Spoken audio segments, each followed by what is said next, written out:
Denise Harper did not expect the mail to feel like a threat.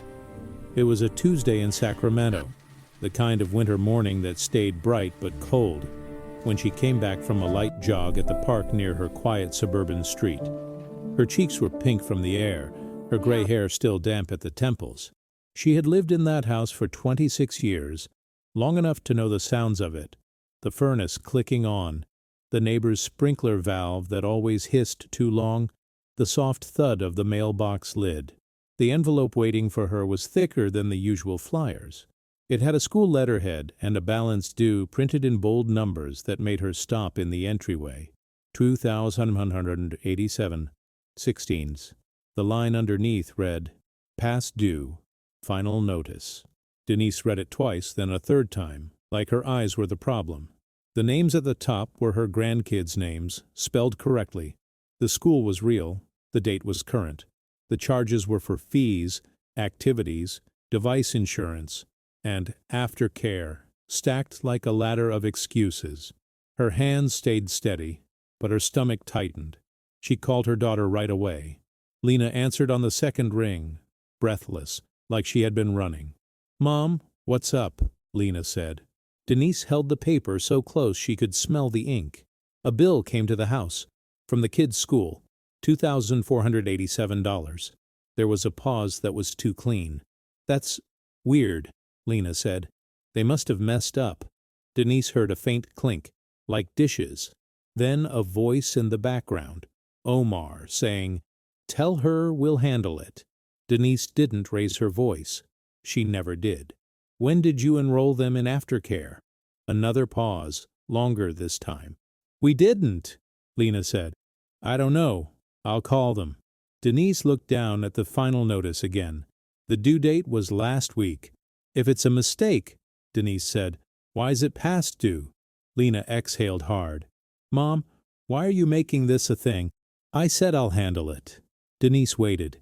In her years as a nurse, she had learned the difference between panic and performance. This sounded like performance. "What else is there?" Denise asked. Lena's voice dropped. "Please don't start. Not today." Denise didn't push in that moment. She did something else. She turned the paper over and saw an account number printed at the bottom. Under it, in smaller type, was a note. "Payment arrangements may be made by authorized payer on file." Authorized payer. Denise set the bill on the kitchen table, walked to her small home office, and opened her laptop. She logged into her credit union account the way she always did. Slow, careful, one finger on the keyboard, like the money deserved respect. Her checking balance loaded.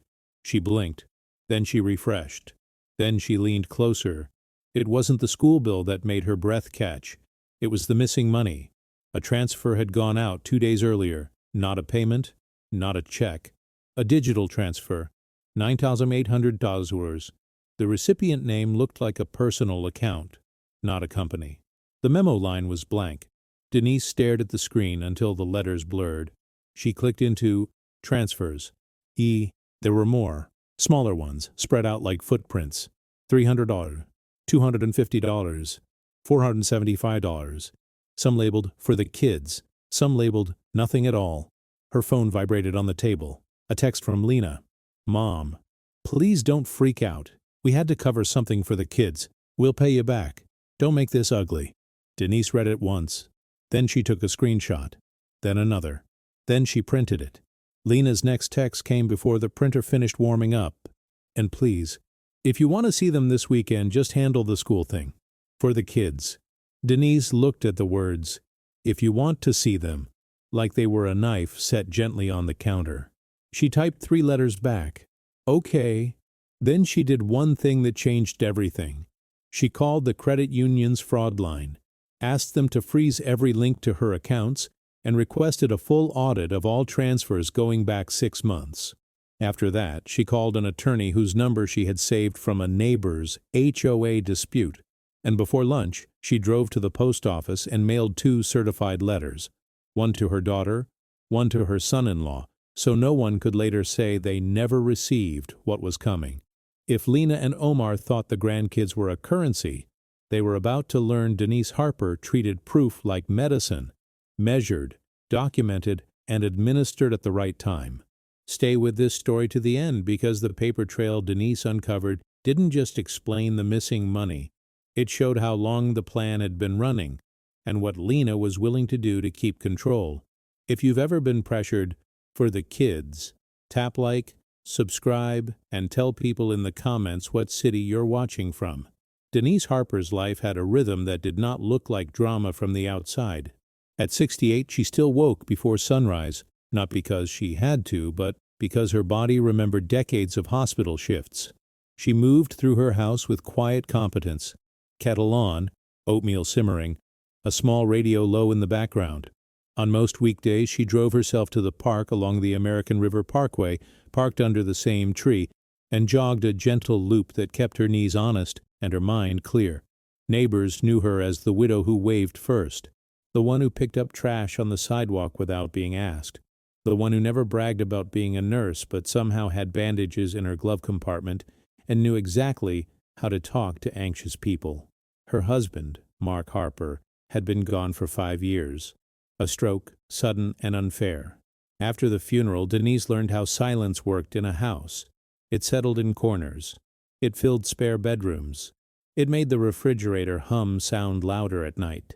The grandkids had become her loudest cure. Lena lived 20 minutes away, in a newer development with matching mailboxes and an HOA that loved rules. Lena had 2 children, Eli, 9, and Marisol, 7, bright, quick, affectionate in the way kids could be when they sensed safety. On good weeks, Denise saw them twice. On great weeks, 3 times. She didn't try to replace their father. Omar was still there, still breathing, still driving his pickup like it was an extension of his mood. Denise tried not to hate him. She tried to be fair. She tried to remember that people weren't just villains.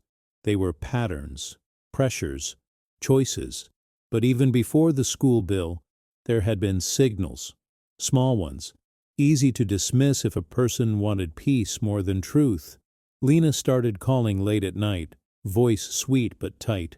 "Mom, do you still have that old card you used to use for emergencies? The one you never touch?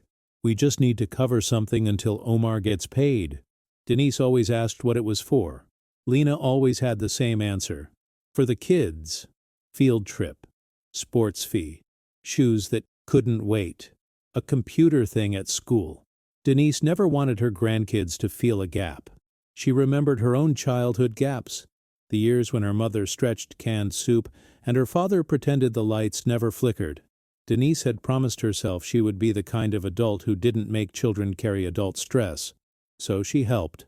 Not blindly, but with trust. At first it stayed within the boundaries Denise set. She would pay a bill directly. She would buy the shoes herself. Sometimes she would meet Lena at a big box store with bright red signage and a bullseye logo that everyone in Sacramento recognized, and she would let the kids pick a backpack or a jacket while Lena hovered, phone in hand, eyes scanning prices like a hungry person scans a menu. Denise noticed what Lena put in the cart when she thought Denise wasn't watching. Candle sets, a designer-looking purse, a stack of home decor pillows that didn't match the "we're struggling" tone. Denise told herself it was a treat, a coping mechanism. Grief did strange things to families, and Mark's death had left a hole that made everyone reach for something. Then came Kaiser. Not the name on paper, because the papers never showed names you could read without squinting, but the pattern of it. The appointments, the urgent calls, the way Lena said "the clinic" with that practiced helplessness. "Omar's blood pressure is crazy," Lena told her one week. "We might have a bill."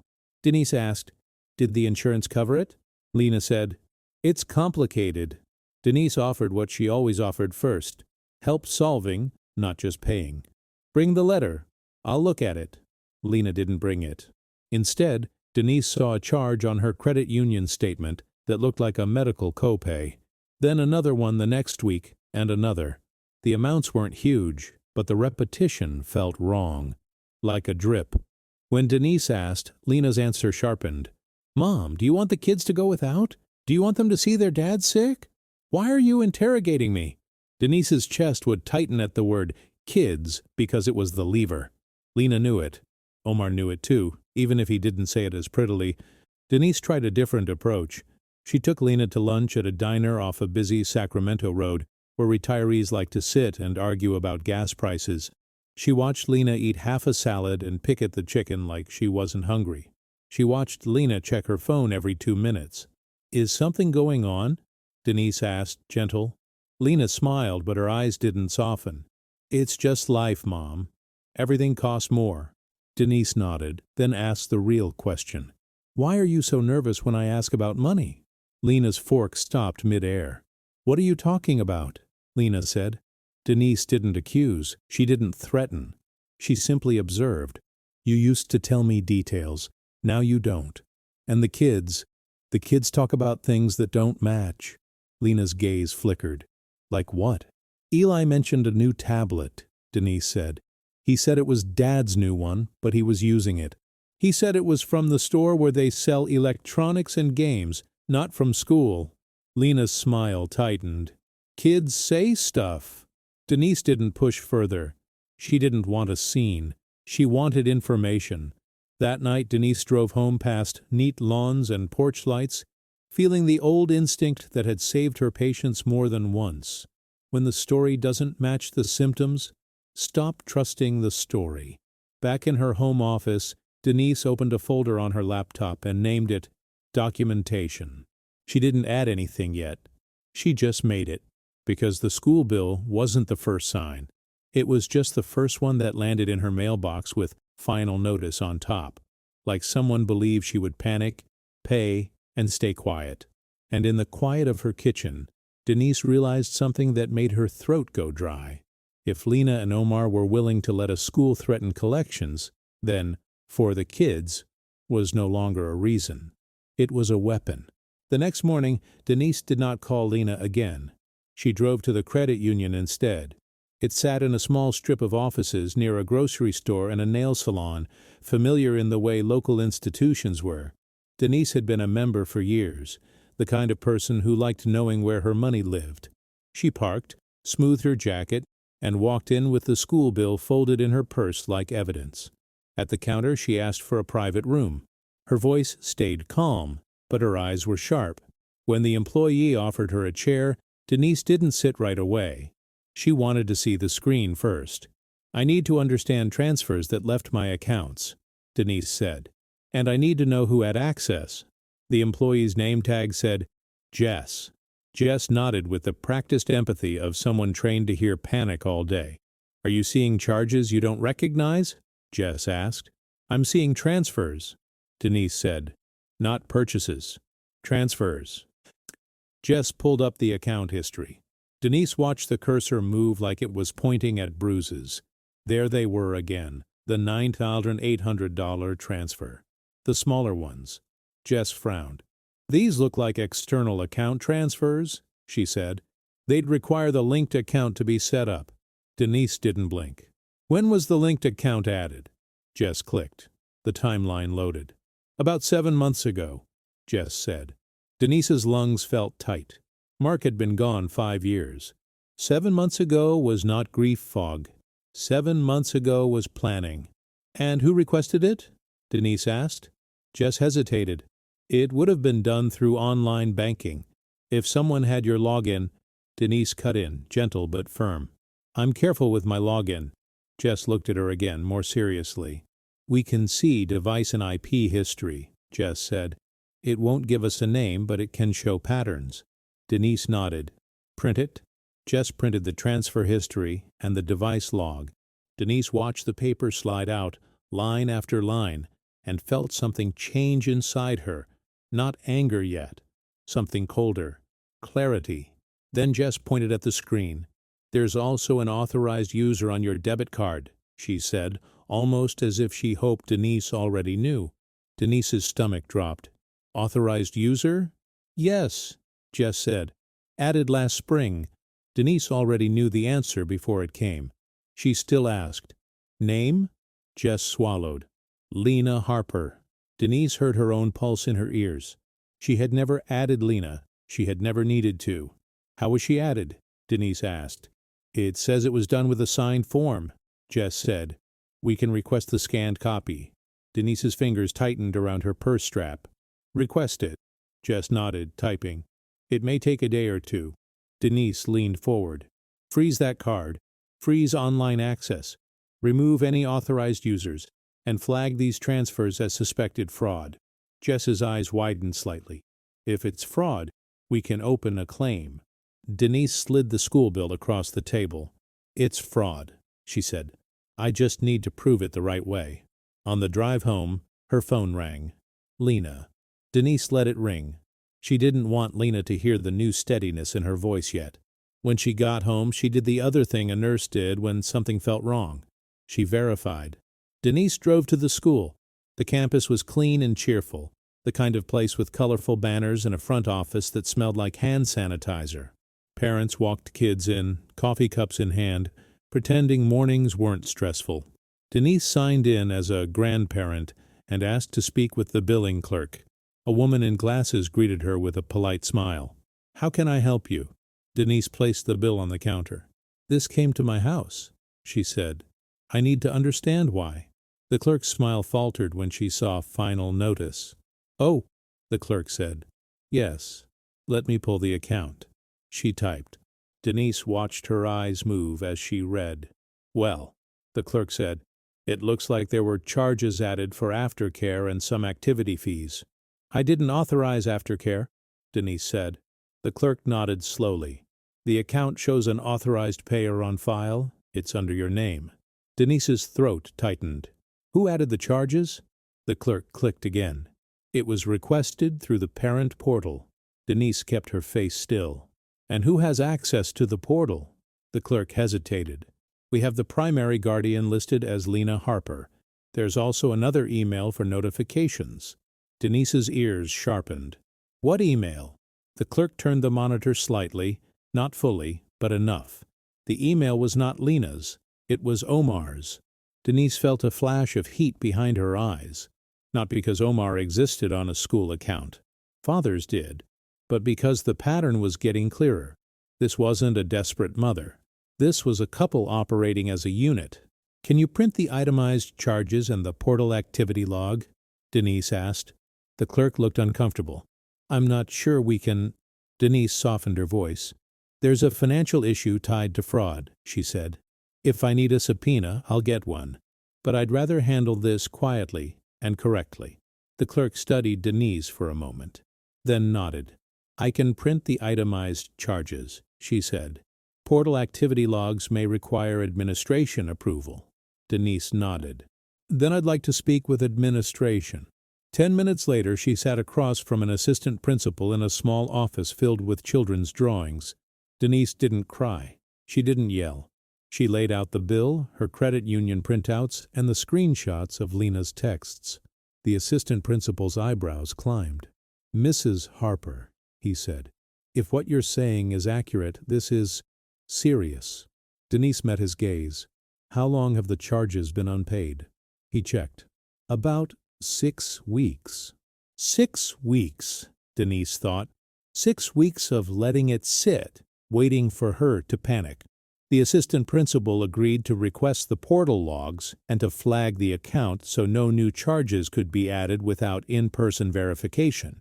When Denise walked out of the school, she sat in her car for a full minute without starting the engine. She looked at her printed screenshots on the passenger seat. For the kids, if you want to see them. Denise had spent her adult life protecting children from adult chaos. She had held babies in NICU rooms and comforted teenagers in emergency bays. She knew what fear did to a child's nervous system, and now her own daughter was using fear like a leash. Denise started the car and drove home with one decision forming like a knot. If Lena wanted control through the grandkids, Denise would answer with the only thing stronger than control: structure, proof, and consequences. But first, Denise needed the document that showed how Lena got into her banking, because whoever signed that form had either lied, forged, or manipulated someone into helping. And Denise had a feeling that form would tell her exactly when the plan became a plan. Denise's attorney appointment was on Thursday at 2 p.m. in a small office near downtown Sacramento, where the parking meter felt like a warning.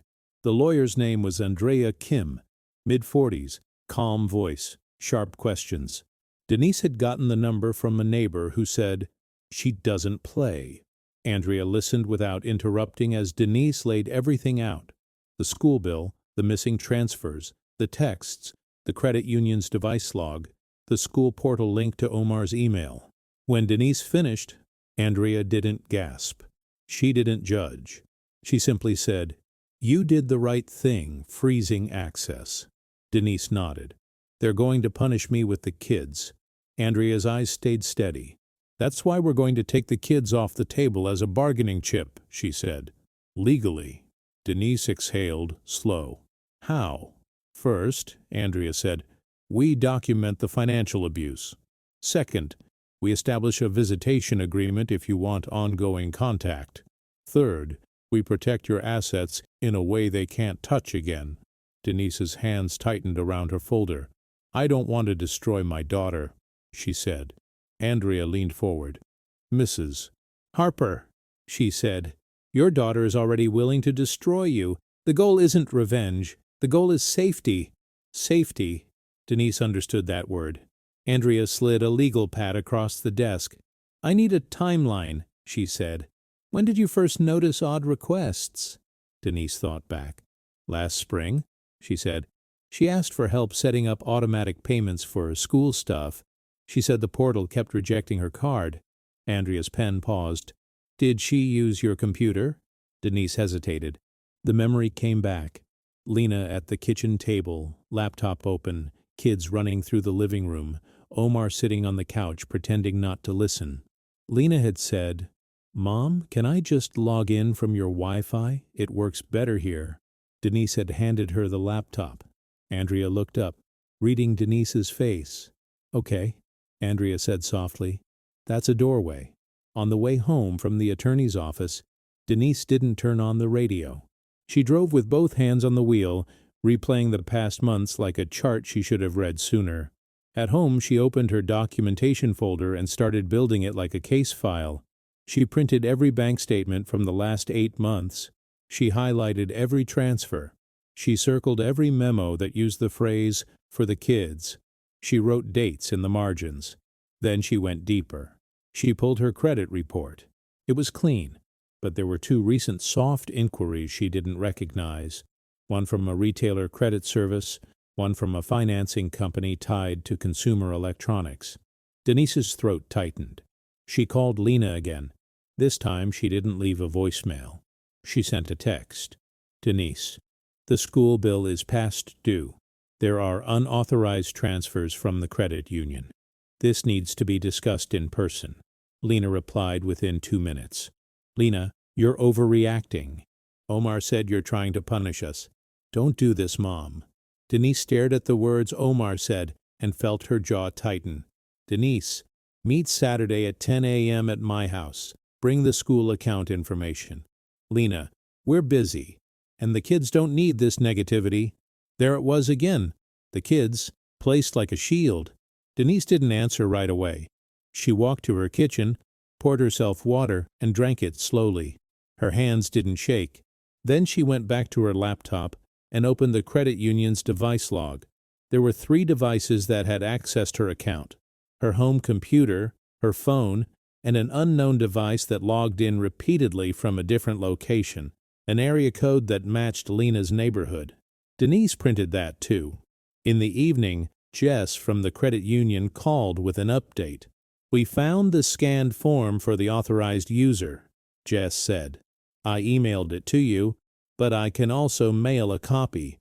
Denise opened the file while Jess stayed on the line. The form showed Denise's name, account number, and the request to add Lena Harper as an authorized user. There was a signature at the bottom. Denise's heart pounded once, hard. The signature looked like hers at first glance. The general shape, the looping D, but something was off. The line pressure was wrong. The slant was wrong. It looked like a person copying a person, not a person being herself. Denise stared until her eyes burned. "Mrs. Harper?" Jess asked. "It's not my signature," Denise said, voice flat. Jess went quiet. "Okay," she said. "Then this is a fraud claim. We'll need you to file an affidavit." Denise swallowed. "Do it." After the call, Denise sat at her desk with the forged form in front of her. She pictured Lena's hand, Omar's hand. She pictured them laughing about it later, calling it just paperwork. Denise thought about her husband, Mark, and how he used to say, "Trust is a bank account too. Once it's empty, it's hard to refill." She had trusted her daughter with her laptop, with her routines, with the soft parts of her heart that belonged to the grandkids. Now she was seeing the pattern. This wasn't one emergency. It was a system.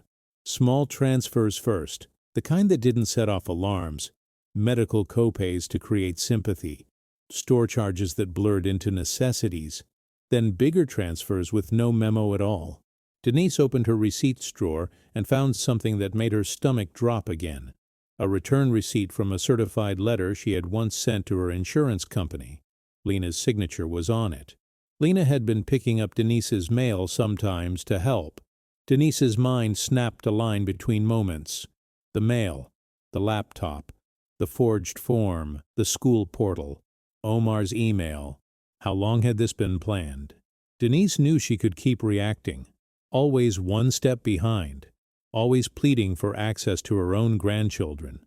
Or she could step forward, take control of the facts, and build a wall that couldn't be climbed with guilt. She opened a new document and titled it Timeline. At the top she wrote a single sentence, like a nurse writing a diagnosis.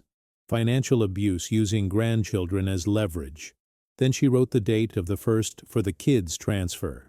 And as she filled the page, Denise realized the most chilling part wasn't the money. It was how calmly Lena had been able to ask for it while smiling at her children.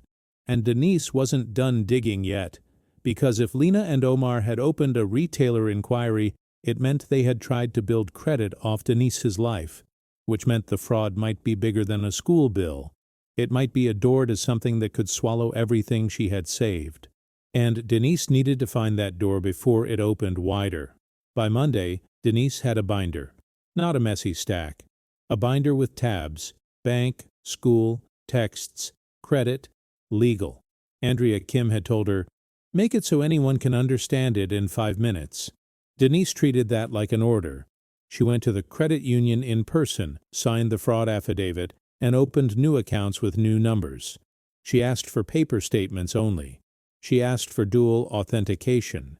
She asked that no authorized users could be added without her in-person verification and a photo ID. Jess watched her do it and said quietly, "I'm sorry this is happening." Denise nodded once. "So am I," she said, "but I'm not confused anymore." Andrea advised her to file a police report for identity theft, not because she expected an officer to arrest her daughter that afternoon, but because reports created paper trails that courts respected. Denise drove to the station, sat under fluorescent lights, and told a young officer the story without embellishment. The officer listened, typed, and asked the kind of questions Denise recognized from triage. "Do you feel unsafe?" he asked. "Not physically," Denise said. "Not yet." "Do they have access to your home?" he asked. Denise thought of Lena's spare key. She thought of Omar's hands. She thought of how quickly entitlement could turn into anger when money stopped flowing. "Yes," Denise said, "but that ends today." She went home and changed the locks. She didn't do it dramatically. She didn't call Lena and announce it. She simply called a locksmith, watched him work, and put the new keys in a drawer like medication she hoped she wouldn't need. That afternoon, a USPS tracking notification popped up on her phone. Delivered. One of the certified letters had reached Lena's house. The second one, Omar's, was delivered an hour later. Denise sat at her kitchen table and waited. It didn't take long. Her phone rang. Unknown number. She let it ring. It rang again. Then again. Finally, a text. "Lena, what is this? Why did you send legal letters? Are you trying to scare us?" Denise read it, screenshot it, and placed it in the binder under texts. Then she replied with a single sentence. "Denise, the transfers and the school account are being audited. Communication will go through counsel." The response came fast and sharp. "Lena, counsel? Are you kidding me? Mom, you're embarrassing us. The kids are asking why you're being weird. Denise stared at the word embarrassing. She remembered holding a man's hand in an ICU while he apologized for things that didn't matter. She remembered telling families, "We can't fix what we refuse to name." She typed again, "Denise, the kids don't need adult problems. They need stability. We will discuss visitation formally." It was the first time Denise had used the word visitation with her own daughter, and she felt the weight of it. "Lena, visitation? You don't get to demand anything. They're my kids." Denise didn't argue. She didn't plead. She forwarded the text to Andrea. An hour later, Andrea called. "They're going to push back hard," Andrea said. "I know," Denise said. Andrea's tone stayed calm. "I'm drafting a formal request for a visitation agreement," she said. "In California, grandparents' visitation can be complicated, but when there's evidence the parents are using contact as leverage, it matters. Your documentation matters." Denise's voice stayed steady. "What do I do if they cut me off completely?" Andrea didn't sugarcoat it. "We file," she said. "And in the meantime, you do not send money directly, no matter what they say, no matter what they claim is for the kids." Denise looked at the school bill again, still sitting in the binder. "They'll let the kids suffer to prove a point," she said. Andrea paused. "Or they'll pretend the kids are suffering," she said. "Either way, we respond with facts." That evening, Denise drove to Lena's neighborhood, not to confront her, but to see. She parked down the street and watched. The house was lit up. A new SUV sat in the driveway, glossy and clean, the kind of purchase that didn't happen by accident. Omar came out carrying a box from a store that sold electronics. He laughed as he slammed the trunk. Denise's stomach turned. "For the kids," she whispered, and felt disgust rise like bile. When she got home, she found her old phone in a drawer and turned it on. It still held messages from Mark, old photos. She scrolled past them and stopped on a note Mark had written in his own clumsy typing after his stroke rehab started. "Protect your peace. Protect your dignity." Denise closed her eyes. Then she opened her laptop and did the next strategic thing Andrea suggested. She placed a fraud alert with the credit bureaus and locked her credit file. If Lena and Omar wanted to build a life on Denise's identity, they would hit a wall. At 9:12 p.m., Denise heard a car slow in front of her house. Headlights swept across the living room wall. Then the car stopped. Denise's heart thudded once. She stood by the window without turning on a light and watched the silhouette. A man stepped out. Omar. He walked to the mailbox, opened it, and yanked at it like he expected something new. When he didn't find anything, he slammed it shut so hard the metal rattled. Then he looked up at Denise's house, scanning the windows. Denise didn't move. After a moment, Omar got back in the car and drove away. Denise's hands stayed steady, but her mind lit up with one clear thought. They weren't just upset. They were searching. And when people who are hiding things start searching for what you know, it means you're close. Denise went back to her binder, opened the school tab, and wrote a note on a yellow sticky, "Portal logs." Because if Omar had been checking her mailbox, he wasn't looking for flyers. He was looking for evidence. And Denise had a feeling the next move wouldn't be a text message. It would be a visit. The visit came on Wednesday afternoon, right after Denise returned from a quick trip to the pharmacy. She pulled into her driveway and saw Lena's car already there. Her first instinct was relief, a foolish, automatic hope that her daughter had come to apologize. Then she saw Omar leaning against the front porch railing, arms crossed, jaw tight. Lena stood beside him with her arms wrapped around herself like she was cold, even though the Sacramento sun was out. Denise sat in the car for a second, breathing, letting her mind settle into the calm she used with agitated patience. She took her phone out and hit record before she opened the door. Not to be dramatic, to be smart. When she stepped onto the walkway, Lena's face lifted, and Denise saw something in her eyes she hadn't seen since Lena was a teenager, caught lying. Defiance mixed with fear. "Mom?" Lena said quickly, voice sweet on the surface. "Can we talk?" Denise didn't walk closer. She stayed a few feet away, keys in her hand. Talk about what? She asked. Omar pushed off the railing. Don't play dumb, he said. You froze accounts. You sent legal threats. You're acting crazy. Denise's gaze didn't flinch. Don't call me crazy, she said. Lena's voice tightened. He didn't mean it like that. Denise looked at her daughter. Did you forge my signature? She asked. Simple. Lena's mouth opened, then closed. What? She said too loud. Omar stepped forward. Nobody forged anything, he snapped. You gave us permission. You always help. And now you're pulling it back because you're bored and lonely. Denise felt the insult hit, then slide off. The credit union has the form, she said. It's being investigated. Lena's eyes darted. Mom, we didn't do anything to hurt you, she said. We were trying to keep the kids stable. Everything is so expensive. You know that. Denise held up the school bill. This is past due, she said. Why? Lena's face flushed. Because we had other things. For the kids, Denise said. Lena's lips tightened. Yes, she said, like it was obvious. For the kids. Isn't that what you care about? Omar's voice rose. You're making this a whole legal circus, he said. Do you know what that does to a family? Denise answered without raising her voice. Fraud does that, she said. Omar took a step closer, too close.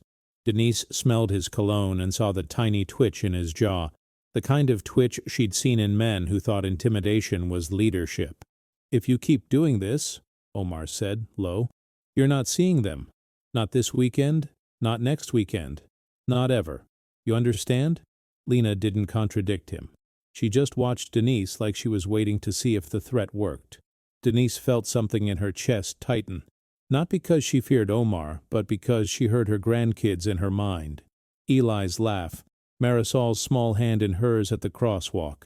Omar's eyes narrowed. So, he said, are you going to stop this or not? Denise looked at Lena.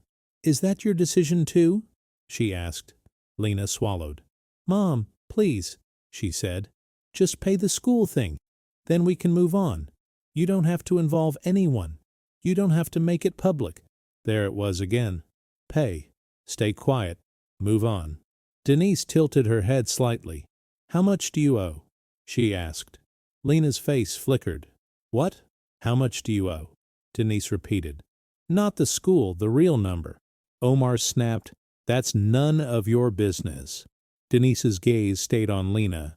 It is, if my money is being used, she said. Lena's voice broke into anger. Why are you interrogating me like I'm a criminal? She shouted. After everything I've been through?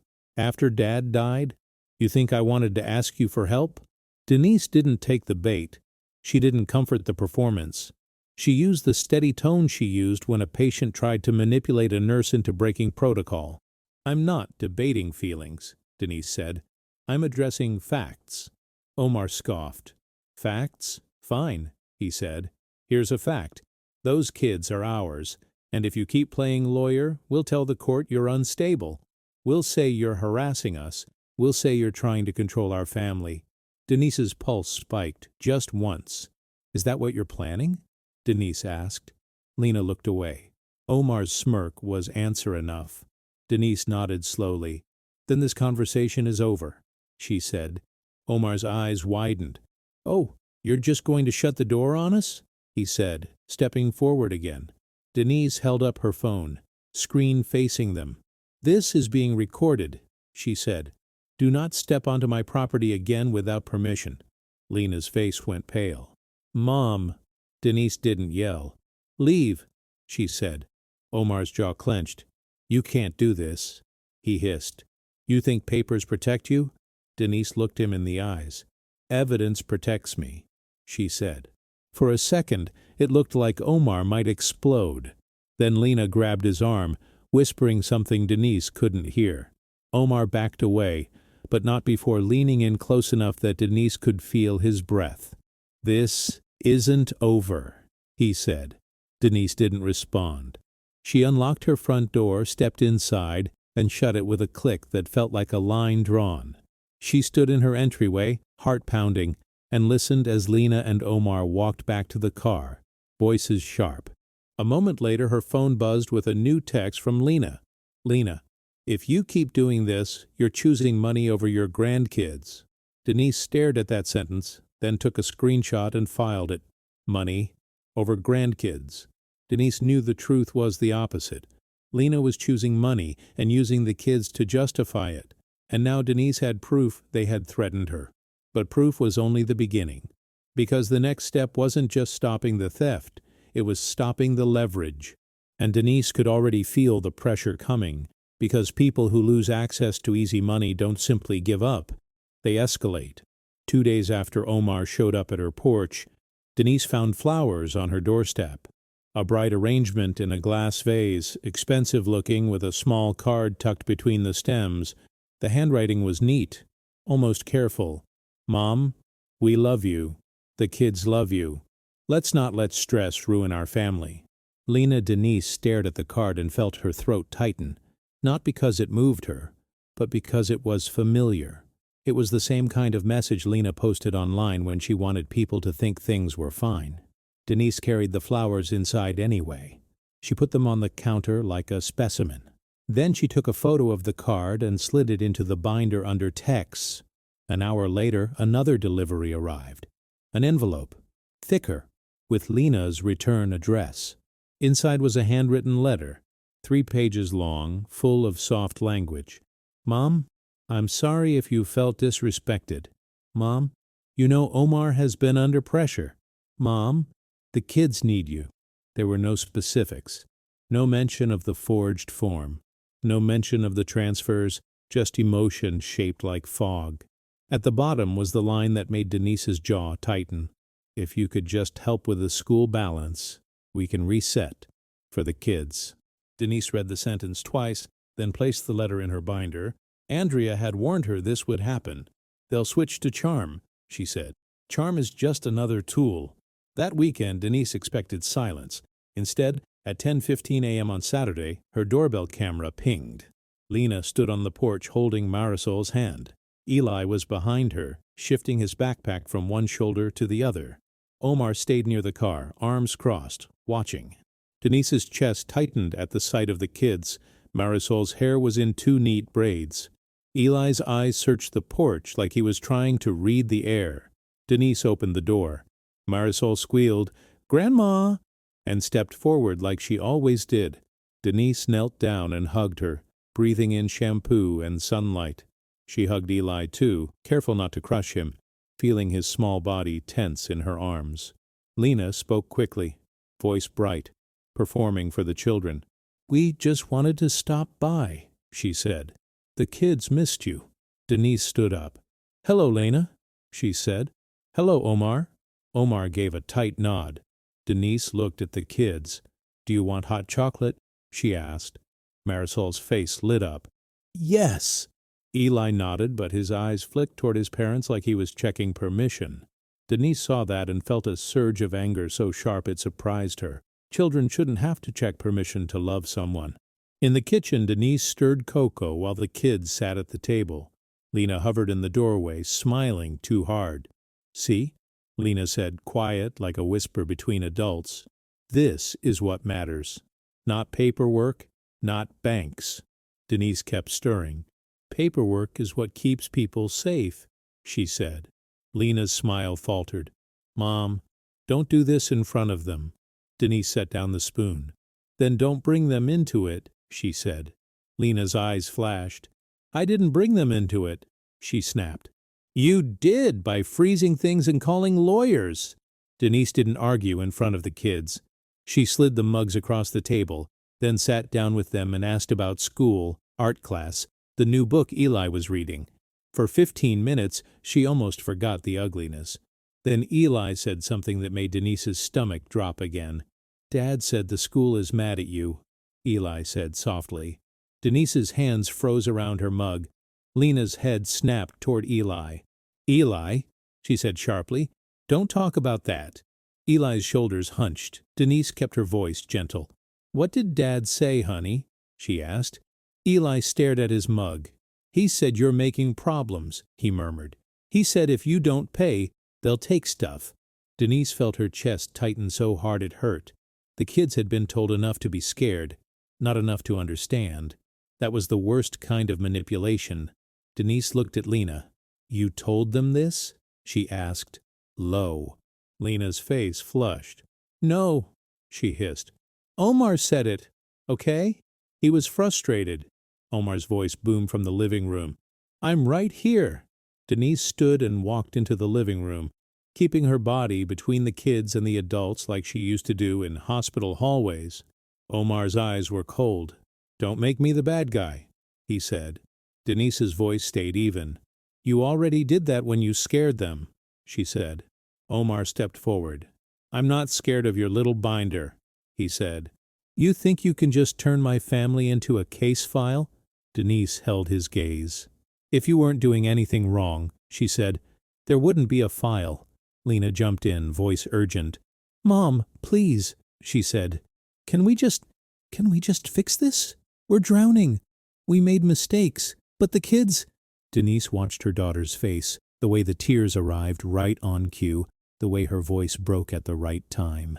Denise had comforted real grief. This wasn't that. "How much are you drowning?" Denise asked. Lena's tears paused. "What?" "Give me the number," Denise said. "The real number." Omar barked a laugh. "She doesn't owe you anything." Denise didn't look at Omar. "I'm asking Lena," she said. Lena swallowed. It's a few things," she said. "Credit cards, medical, car. It adds up." Denise waited. Lena's voice dropped. "About 15,000. Denise's stomach turned. "And you thought the answer was to take almost 10,000 from my account," she said. Lena's eyes widened. "We were going to pay it back." "When?" Denise asked. Lena opened her mouth, then closed it. Omar stepped in, voice sharp. "Listen," he said.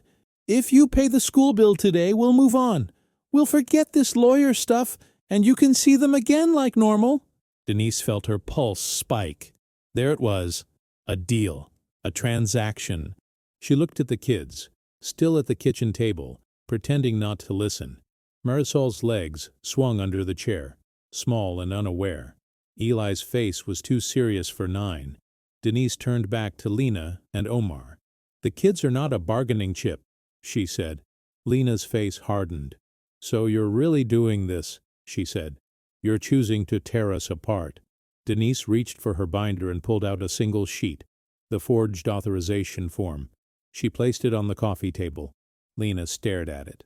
Omar's jaw tightened. "That's not my signature," Denise said. "And the credit union agrees." Lena's voice rose. "Mom, you're making it sound like a crime?" Denise finished. "Because it is." Omar's eyes narrowed. "You don't have proof," he said. Denise reached into the binder again and pulled out the device log, then the transfer history, then the screenshots of Lena's texts threatening access to the kids. She didn't throw them. She laid them down neatly, one after the other. Proof administered at the right time. Lena's breathing changed. Fast, shallow. Omar's posture stiffened, like a man realizing the room had shifted. "Get the kids," Lena whispered, sudden fear in her voice. Omar turned toward the kitchen. "Eli, Marisol, let's go." Marisol looked confused. "But I didn't finish." "Now?" Omar snapped. Denise's chest tightened, but she stayed calm. "Don't speak to them like that," she said. Omar glared. "This is my family," he said. Denise's voice stayed low. "And this is my house," she said. "Leave." Lena grabbed the kids' hands. Eli's eyes met Denise's, and for a split second, Denise saw something close to apology in that child's face. Like he knew adults were lying but didn't know how to fix it. Then they were gone. Door slamming, car starting, tires crunching gravel. Denise stood in the quiet and listened to her own breath. Her phone buzzed immediately. A new text from Lena. "Lena, you will never see them again. You did this. Enjoy your lonely little life."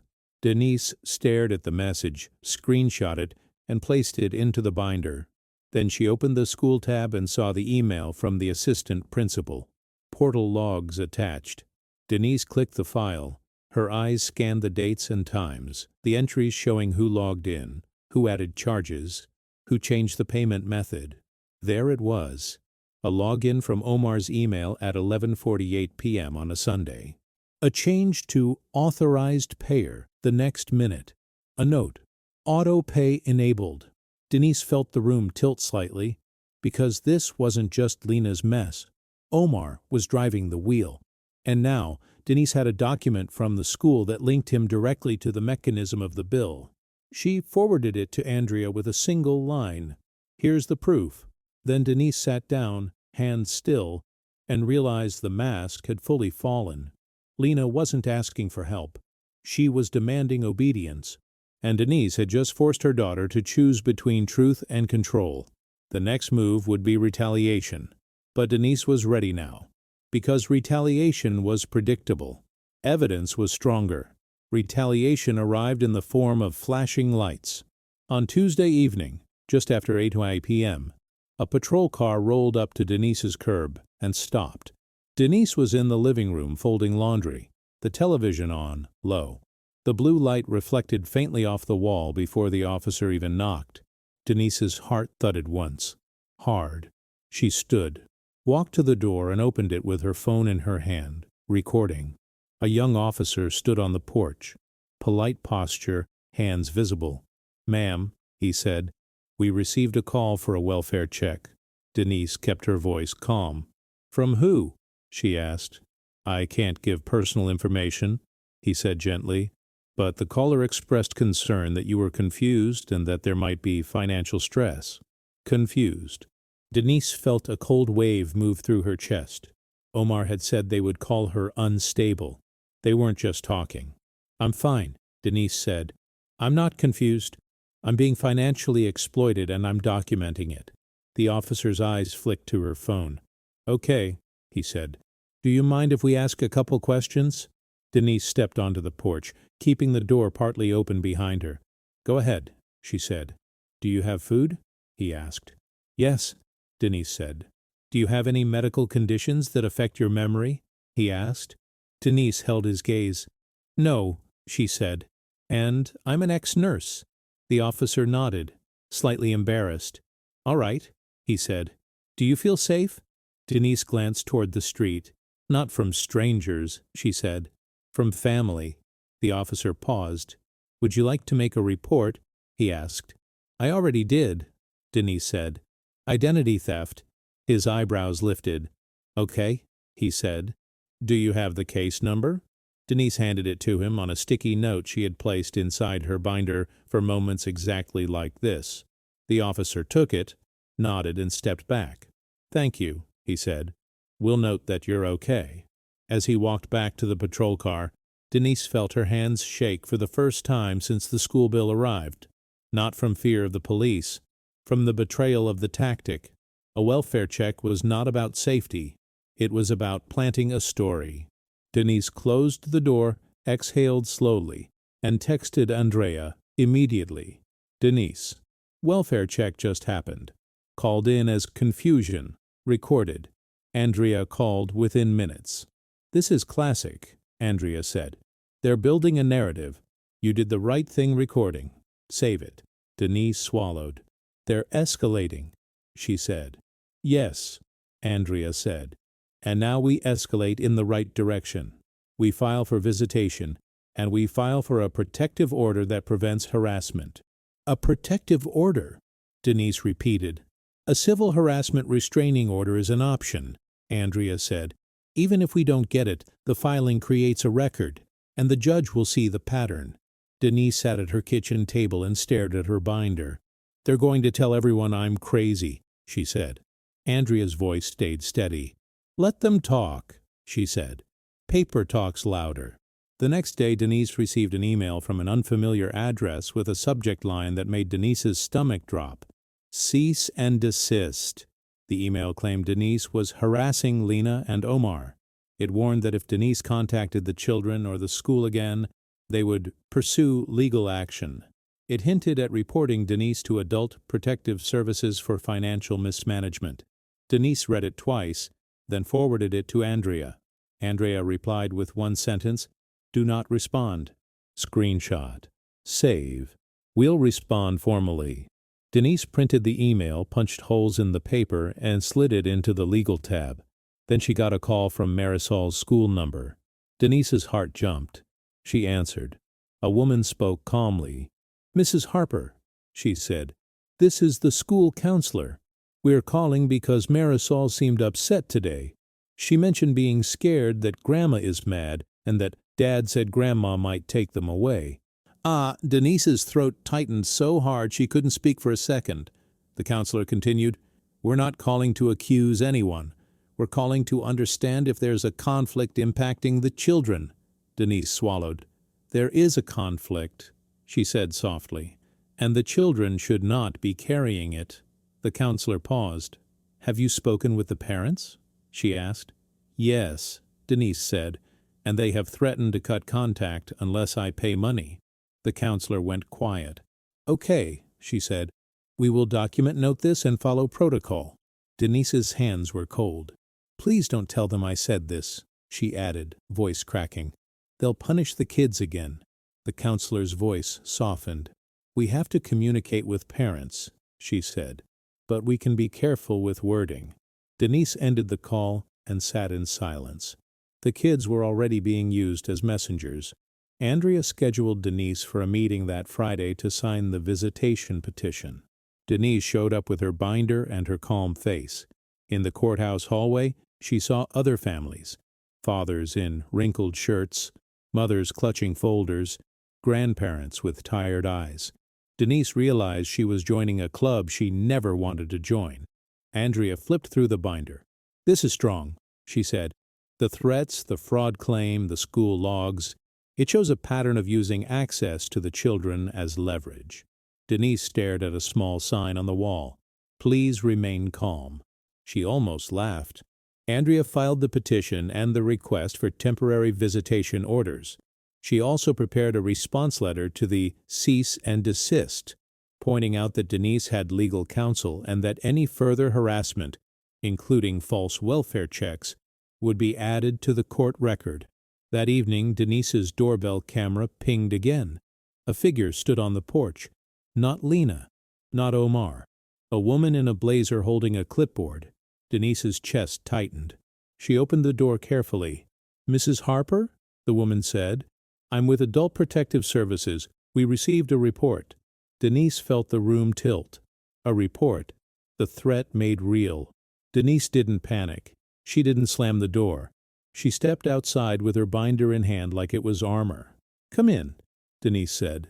Inside, Denise offered the woman water, sat at the table, and placed the binder between them. The APS worker asked questions about finances, about daily routines, about mental status. Denise answered with precision. She showed her running shoes by the door. She showed her calendar. She showed her medication list. Short, routine. She showed her credit union fraud report. She showed her police case number. The APS worker's eyes changed as she read the texts from Lena. "She said this?" the worker asked softly, pointing to the line, "You will never see them again." "Yes," Denise said. "And this?" the worker asked, pointing to the line. "If you want to see them this weekend, just handle the school thing." "Yes," Denise said. The worker exhaled slowly. "Mrs. Harper," she said, "I can't speak to the outcome of the fraud investigation, but I can tell you this looks more like exploitation than mismanagement." Denise's chest loosened, just a little. The worker left after an hour, promising to note Denise's stability and to investigate the report's source. When the door closed, Denise sat in the quiet and felt the exhaustion hit. She thought about how easy it was for a younger adult to weaponize systems against an older person. A welfare check, an APS report, a rumor. And she thought about how the grandkids were absorbing it all like sponges. Denise opened her binder one more time and stared at the school tab. The portal logs linked Omar. The forged form linked Lena. The threats linked both.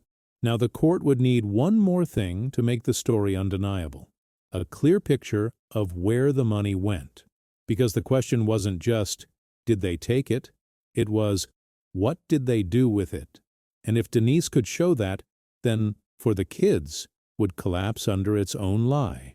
Denise opened her laptop and pulled up the credit union transaction export file. She began sorting every transfer, every purchase, every withdrawal into categories.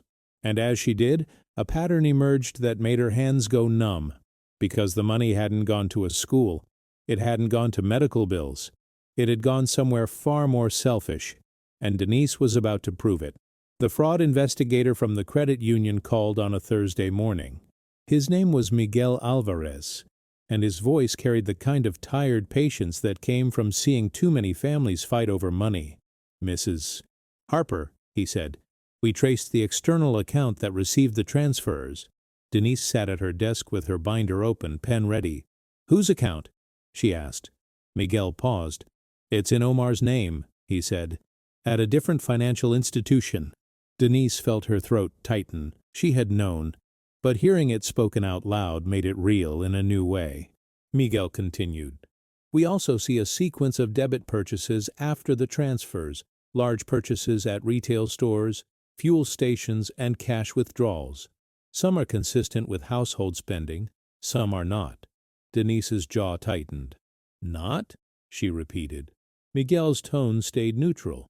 "There are multiple cash withdrawals at ATMs near a casino in the region," he said. "There are charges at an electronics retailer, and there are recurring payments to a buy now, pay later service." Denise felt cold spread through her hands. "For the kids," she whispered. Miguel didn't react. "We're preparing a fraud packet," he said. "It includes the forged authorization form, the device log, and the transfer destination. We can provide it to law enforcement and to your attorney." Denise's voice stayed steady. "Send it," she said. When she hung up, she sat for a moment, staring at the wall. She had imagined credit cards, maybe a car payment, maybe medical bills. She hadn't imagined gambling withdrawals and electronics. She hadn't imagined Omar moving her money like it was his. Andrea called an hour later, her voice precise. "We have a court date for the temporary visitation hearing," she said. "Next Wednesday." Denise's stomach flipped. "So soon?" she asked. "Because there's a risk factor," Andrea said. "The threats, the welfare check, the APS report. The court takes patterns seriously when children are involved." Denise nodded, even though Andrea couldn't see it. "What do I do?" she asked. "You show up," Andrea said. "You speak calmly. You let the documents speak." On the day of the hearing, Denise wore a simple navy blazer and small earrings Mark had given her years ago. She didn't dress to impress. She dressed to look like herself, competent, grounded, not easily shaken. Andrea met her outside the courtroom with a rolling file bag. "You ready?" Andrea asked. Denise swallowed. "No," she said. "But yes." Inside, the air smelled like old carpet and paper. Families sat in rows, whispering. A bailiff called names. A judge moved through cases quickly, face expressionless in the way judges had to be. Then Denise heard her name. "Harper," the clerk called. "Grandparent visitation." Denise stood with Andrea and walked to the front. Lena and Omar stood on the other side with their own attorney, a man in a crisp suit who looked like he billed by the minute. Lena's eyes were red, but Denise didn't know if they were from crying or practicing. Omar looked annoyed, like court was an inconvenience. The judge, a woman with silver hair pulled into a tight bun, looked down at the file. "Mrs. Harper," the judge said, "you are requesting visitation with your grandchildren. The parents oppose." Denise didn't speak yet. Andrea did. "Your Honor," Andrea said, "this petition is not about undermining parental rights. It's about protecting the children from being used as leverage in an ongoing financial exploitation situation. We have documentation of threats to cut contact unless money was paid, a forgery tied to the petitioner's bank account, and an escalation pattern including a welfare check and an APS report that appear retaliatory." The judge's eyes lifted. "Is that accurate?" she asked, looking at Lena and Omar's attorney. The attorney cleared his throat. "Your Honor, my clients are simply concerned about boundaries. Mrs. Harper has been demanding involvement in matters that are not her business. My clients have financial stress, like many families. and Mrs. Harper has reacted dramatically, involving banks and attorneys, which has upset the children. The judge's gaze shifted to Denise. Mrs. Harper, she said, do you understand you cannot use visitation to control the parents? Denise's voice was steady. Yes, Your Honor, she said. That's not what this is. The judge nodded. Then explain, in simple terms, why you're here. Denise took one breath.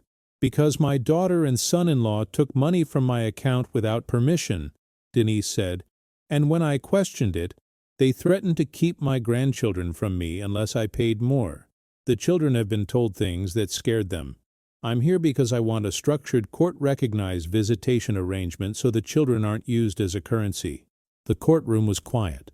The judge looked down at the paperwork Andrea had submitted. I see the text messages, she said. Lena's face tightened. Omar stared at the wall. The judge read aloud one line, slowly, like she wanted everyone to hear it.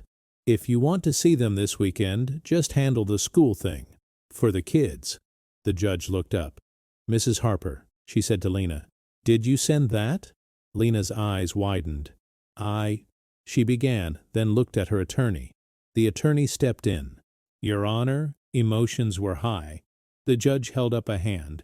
Answer the question, she said. Lena's voice came out thin. Yes, she said, but I didn't mean it like a threat. I was stressed. The kids needed. The judge's tone stayed flat. The children are not a bargaining chip, she said. Denise felt her chest loosen by a fraction, hearing the judge say what Denise had been living. Andrea then presented the credit union fraud packet summary and the school portal log. Your Honor, Andrea said, the portal log shows the father's email logging in and changing the authorized payer settings. The credit union investigator traced transfers to an account in Mr. Hassan's name. Omar's head snapped up. That's not, he started. The judge looked at him. Mr. Hassan, she said, are you denying the account is yours? Omar's attorney leaned in, whispering. Omar shut his mouth. The judge's gaze hardened. This is not the forum for criminal findings, she said, but it is relevant to the children's emotional safety when adults use threats and financial pressure to control relationships. Then she turned to Denise. Mrs. Harper, she said, do you want custody? Denise shook her head immediately. No, Your Honor, she said. I want peace. I want the children to know they are loved without conditions. The judge nodded, thoughtful. After a moment, she spoke. Temporary orders, the judge said. Mrs. Harper will have visitation with the children every other Saturday from 10 a.m. to 4 p.m. Supervised exchange at a neutral location. No discussion of adult legal matters in front of the children. No threats to withhold contact as punishment for financial disputes. Any concerns will be addressed through counsel. Lena's face tightened, shock flashing. Omar's jaw clenched. The judge looked directly at them. Do you understand? She asked. Lena murmured, yes. Omar forced out, yes. No, the judge wasn't done. I am also ordering both parties to refrain from filing retaliatory reports without basis, she said, eyes on Omar. False reports can have consequences. Denise felt a wave of relief so strong it almost made her dizzy. It wasn't victory, but it was a structure that took the kids out of the transaction. Outside the courtroom, Lena snapped the moment the doors closed. You did this, she hissed at Denise. You made us look like monsters. Denise didn't respond. Andrea stepped between them like a wall. Communication goes through counsel, Andrea said firmly. Omar's eyes were furious, but there was something else in them now too. Fear. Because the fraud packet was real. The school logs were real. The judge's orders were real. And now the question wasn't whether Denise would see her grandkids. She would. The question was what would happen when the credit union's fraud claim moved beyond paperwork and into consequences. Because the same systems Omar tried to weaponize against Denise, reports, forms, institutions, could also turn around and hold him accountable. And Denise had just watched the first crack appear. The next crack would be financial, and it would be loud. The financial consequences didn't arrive as a dramatic knock on the door. They arrived as silence. For 3 days after the hearing, Denise heard nothing from Lena or Omar. No angry texts, no late-night calls, no new threats. Then, on the 4th day, Andrea called. "The credit union approved the fraud claim," Andrea said. "They're reversing some transfers while they pursue recovery from the receiving institution." Denise sat down hard in her desk chair. "Some?" she asked.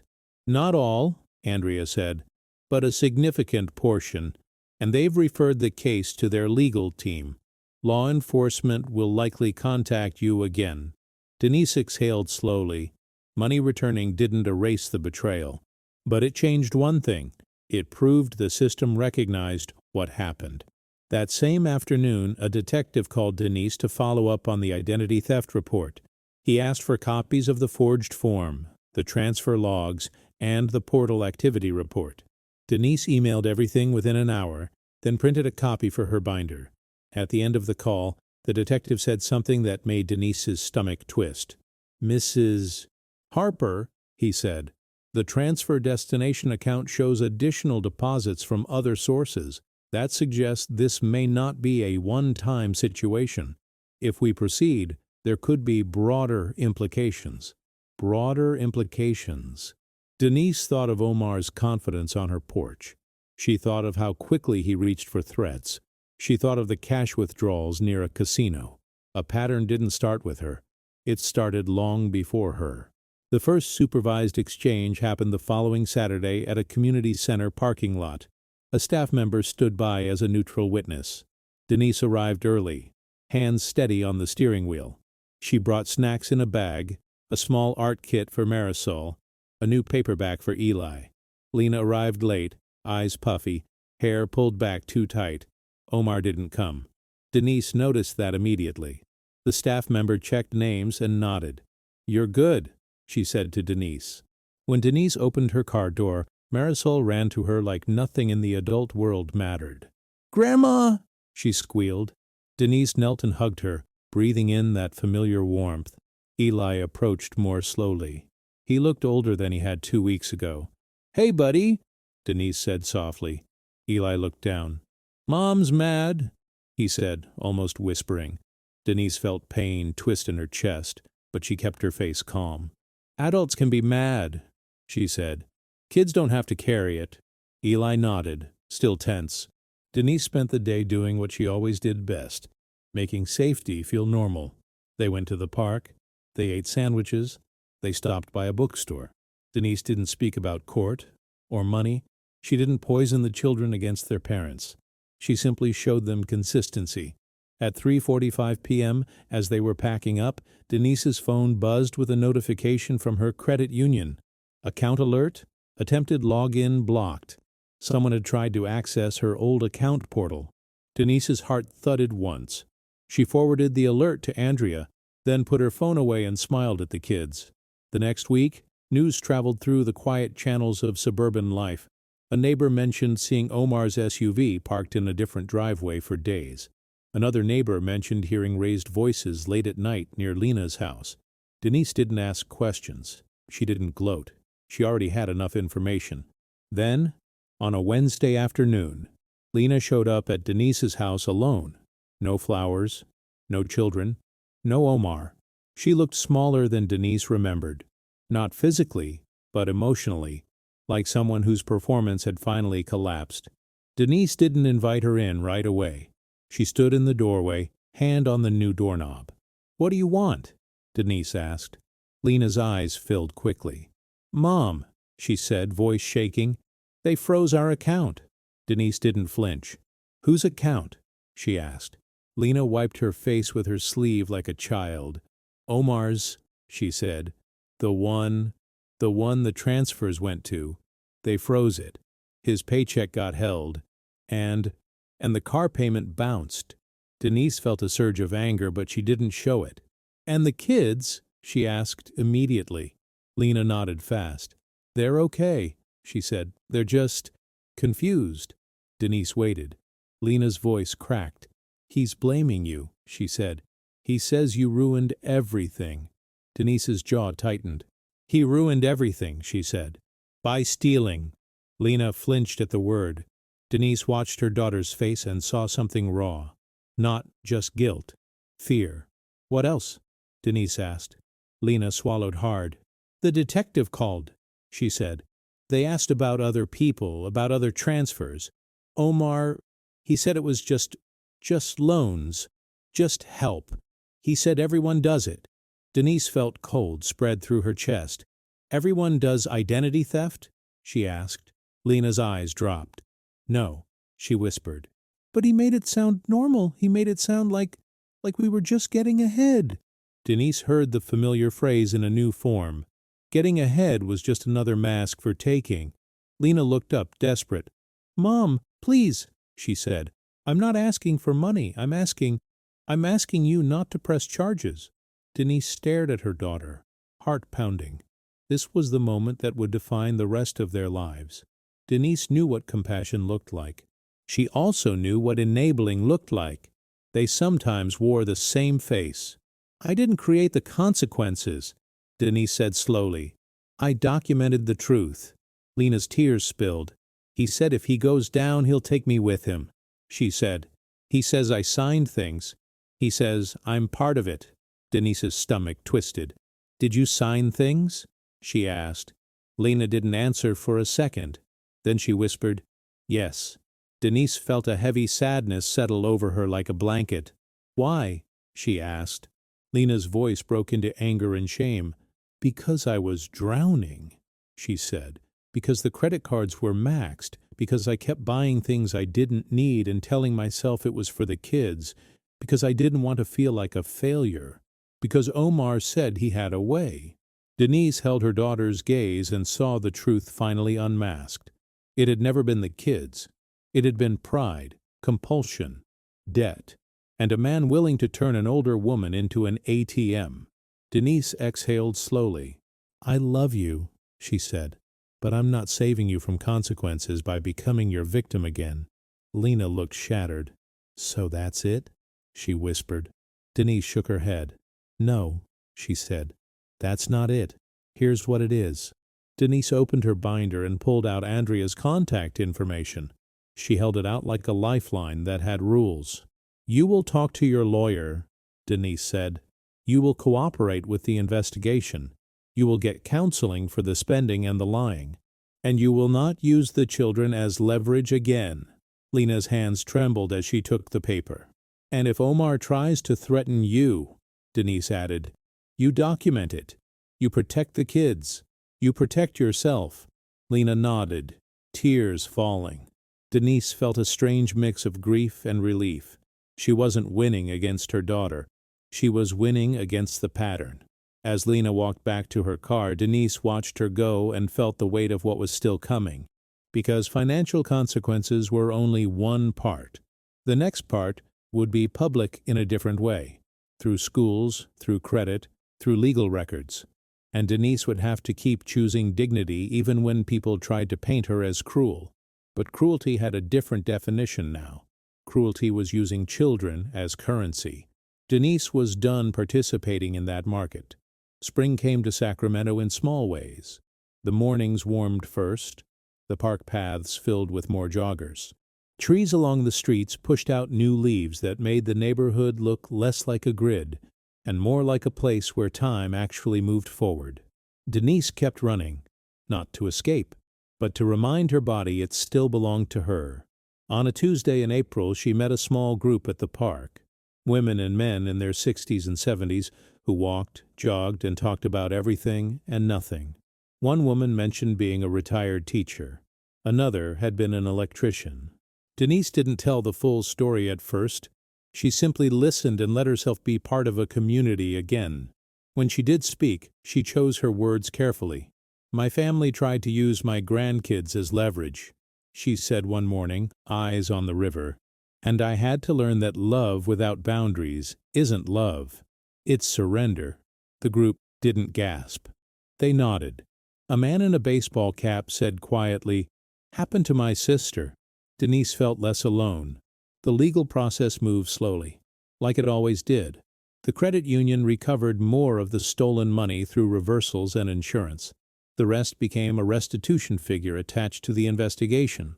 Denise wasn't given every detail. Some parts were confidential, but Andrea kept her informed enough to feel grounded. Omar's name appeared on official paperwork more than once. There were interviews.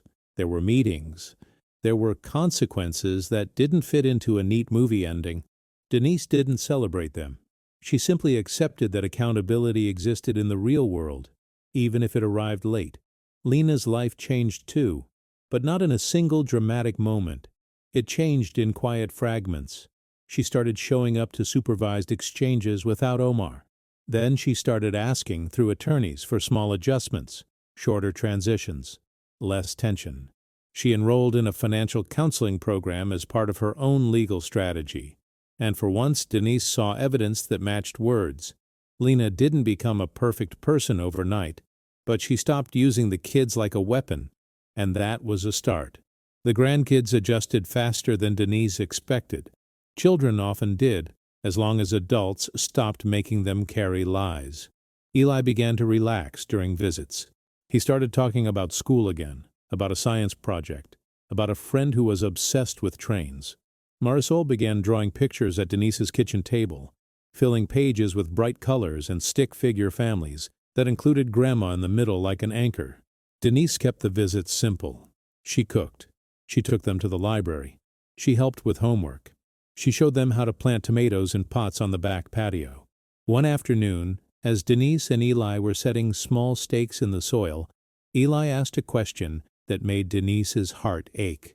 "Grandma," he said, eyes down, "did we do something wrong?" Denise knelt beside him, hands still dirty from the earth. "No," she said firmly. "You didn't do anything wrong." Eli's voice dropped. "Then why was everyone mad?" Denise felt the urge to give him adult truth, to explain fraud and debt and manipulation. But she remembered what Andrea had said. Children don't need details.